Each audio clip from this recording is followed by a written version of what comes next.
faire le tour. Ou t'es papa, ou t'es petit, t'es pour te faire le tour. Ou t'es de près, ou t'es de près, ou t'es de près le tour.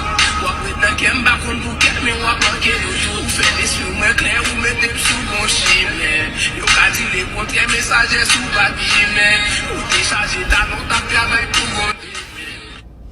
Oye, guardia asqueroso.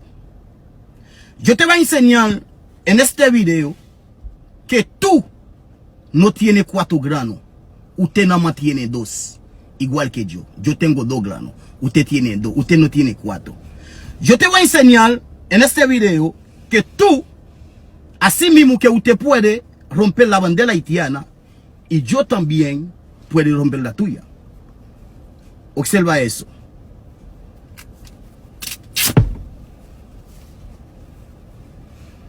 Observa eso.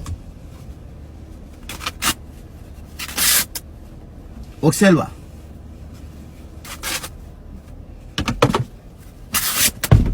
Que tú no tienes 4. Usted nada más tiene 2 granos.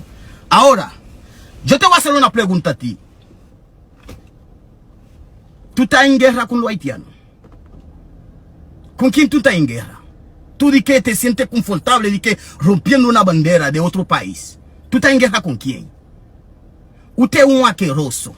Oíste, usted es un cobarde. Yo te voy a apuestar que tú no vas a poder de que romper una bandera americana.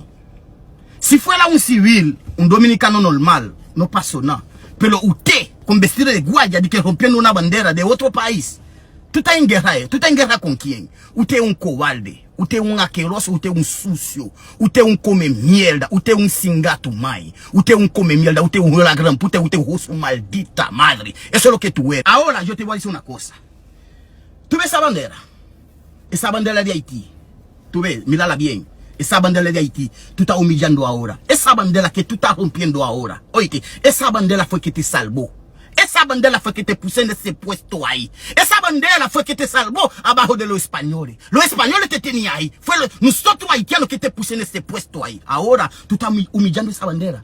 Ahora tú estás rompiendo esa bandera. Ahora tú estás botando a los haitianos. Entonces los españoles tú lo tenías ahí. Usted es una malagradecido. Ese fue lo que tú eres. Oye, usted es un cobarde. ¿Usted está en guerra con quién? Usted está rompiendo una bandera de otro país. ¿Usted está en guerra con quién? Con Haití. Cobarde. Esa sí es verdad que tú vas a hallar muchos dominicanos a tu lado. Pero tú sabes cuáles son los dominicanos que van a tu lado.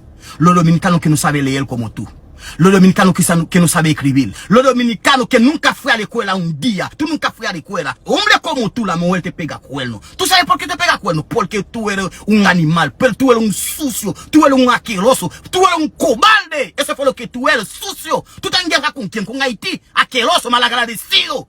Nosotros haitianos te pusimos ahí en ese puesto. Sucio, asqueroso. Yo quisiera que se arma una guerra de verdad, coño, para agarrarte yo con mi mano, coño, picarte los granos, y picarte bien picado y ensazonarte, y hacerte un barbecue contigo, sucio, asqueroso, con la jet, maman, gade, caca.